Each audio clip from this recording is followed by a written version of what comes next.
Alright, I'm gonna show you guys one of the craziest games I've ever had on Master Duel. So this is really just a pure example of how to turn a brick into a good board state. So I'm going first. Well, actually, our opponent selected going second, so we already know we're going against Tenpai. And I draw Bestial Saronir, Super Poly, called by Droplet, Branded White. Of course, we're playing Branded. Y'all already know.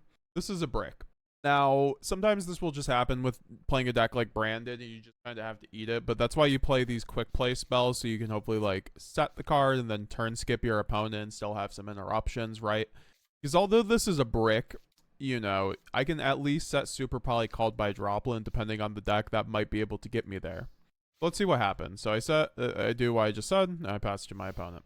So I'm pretty much expecting him on Tenpai, and to me, I feel like Droplet's really nice for stopping their, like, Hydra or Dora, and then called by is great for the Genroku or the Fadra, and then Super Poly is really good once they stick two bodies on the board and I get to remove it. So overall, I'm not even sure if Tenpai would ever be able to play through these three cards with, you know, unless they open Field Spell plus another extender maybe.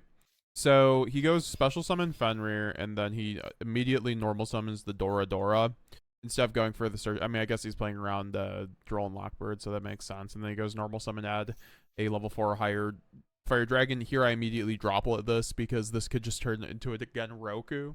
I think there might be an argument that I could have just like waited for the Genroku search and then go for called by, but if he did something different, and then also I just feel like this is totally fine. And then droplet will affect the Dora, discarding the branded white, just because I'd rather keep the Saronir as a body for an interruption, and then also Saronir can get back if I send Retribution.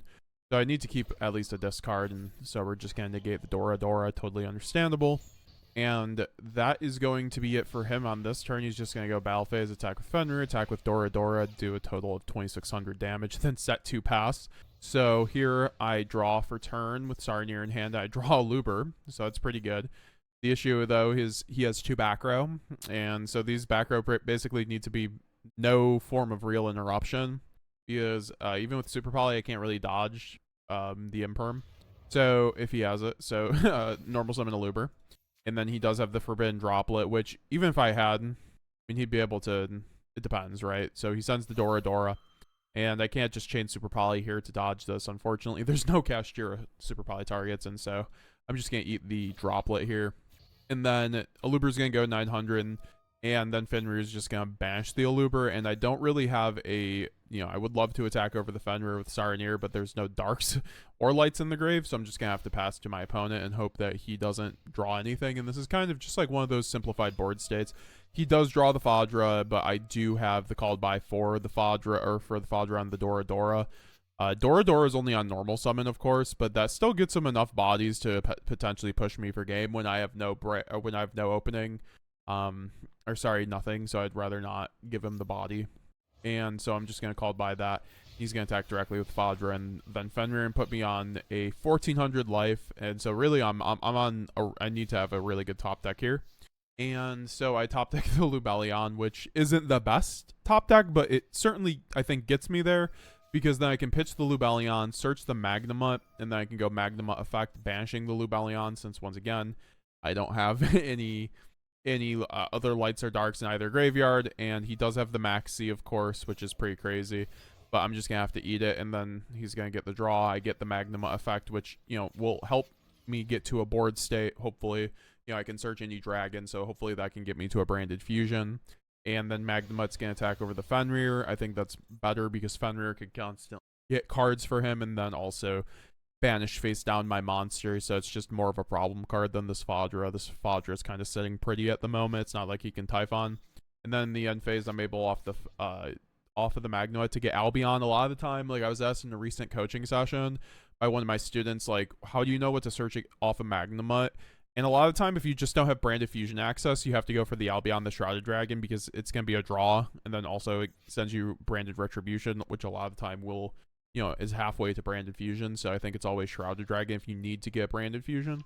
And so that's what we do here. And hopefully we are going to be able to turn skip him here, because of course This is why we love Chaos Star Source Dragon, because it takes 1 light or dark dragon monster plus 1 dragon. So on this board state, even with Super Poly, which is why I wanted to keep the Super Poly, it's like the best of the 3 interruptions I started with when I bricked.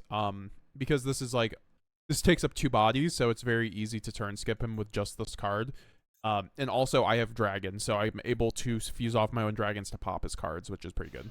And so he just puts Fodra in defense position because this cannot be destroyed by battle, so this is pretty decent. And then he also sets 2. But in the end phase here, I do discard the Bestial Saronir for cost to activate Super Poly because I just want to get the Chaos Star Source on board so I can start popping this back row, right? Like, he can't chain this back row at this point, so I'm just going to fuse off the Fodra with the Magma into the Chaos Star Source, and then Chaos Star Source is just going to pop his mill back row, and then I'm able to chain the Saronir, and Saronir is going to be able to get me a Branded Retribution, which obviously I can now recur the Branded in white and send the Albaz off the Shrouded if I want to make a Mirror Jade. And here now I'm on top deck. He does have the new back row, but I do luckily draw Fusion Deployment, which is like all I need to get to Branded Fusion, frankly. So now I go Shrouded Dragon. I'm able to send the Branded Fusion, obviously, which we already set up the Retribution through the Saronir, so I guess we already had Branded Fusion anyway. So then we go Retribution into the Branded Fusion, and after we drew off a Shrouded, because I want to, obviously, if they have like Droll or something, you want to wait for the draw off a Shrouded to resolve before recurring the Branded Fusion. And then you go Fusion, and I go Fusion Deployment into Cartesia, just to dodge Imperm on the, on my Albion or something off a Branded Fusion. He has a Dominus Impulse here, though, so I'm not able to resolve Branded Fusion at all, and then I'm able to go attack over with Chaos Star Source and Blazing Cartesia. This is not a Verte line, obviously, either, because I already locked myself off the Fusion Deployment, but I'm able to go Cartesia here, potentially to fuse off the Chaos Star Source, but he does have the Imperm, and that's totally fine. Imperm on cart is usually just fine in grind games because it doesn't remove the cart, and then I can just use cart's effect on my opponent's turn. So it's usually just fine, genuinely, in this kind of board state. The issue is it's Tenpai, right? So if Tenpai draws Chandra, it kind of just like wins the game here. But the issue is he's playing Tenpai's 30 cards in his deck. He already used some of, he's basically on top deck like 1 of 5 cards. I mean, obviously, some of these versions run the Sky Striker cards, which is pretty hard for Branded to deal with. So if if they start resolving engages, that's kind of when Tenpai starts winning against Branded, because you don't have like Droll or anything to really counter that. But he didn't draw any of that, so Dark Hole. But also Branded's like really good into Tenpai too. Like Tenpai just has a really tough time with like removal and everything.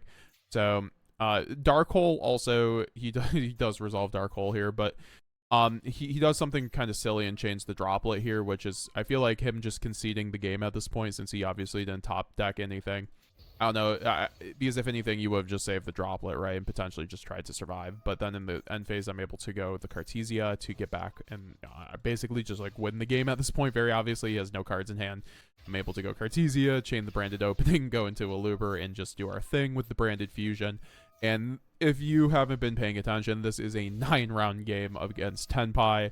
And this is also just, once again, how you kind of turn a bad hand with the Branded into a win a lot of the time, right? Like, this is why we run the quick play fusions and everything. Oh wow, I guess Master Duel maintenance is down. Oh, we're gonna get well, here comes the Malice. Here comes the Malice update. But yeah, so guys, that was the gameplay. Of course, we're gonna have some more Malice gameplay coming soon, because of course that is the new meta.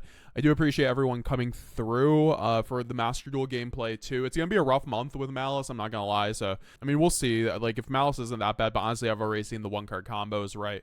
Like, this is what Malice is doing right now. Like, this is a Dormouse. Okay, so this is just 1 draw. This is 1 card, and let's see the unboard.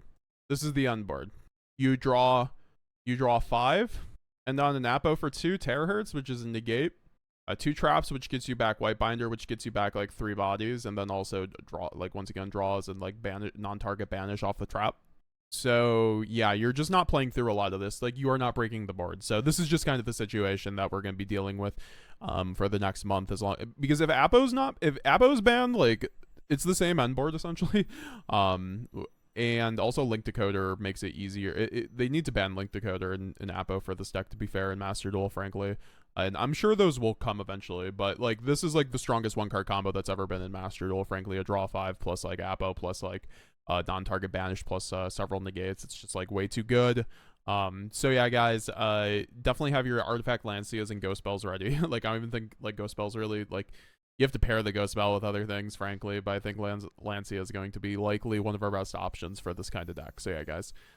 With that being said, I will be seeing you guys later. MetaGamesGX signing out. I will be talking to you guys later. Leave a like down below, comment. Check out my website too, on MetaGamesGX.com if you want to pick up my branded spreadsheet, Draco Tale spreadsheet.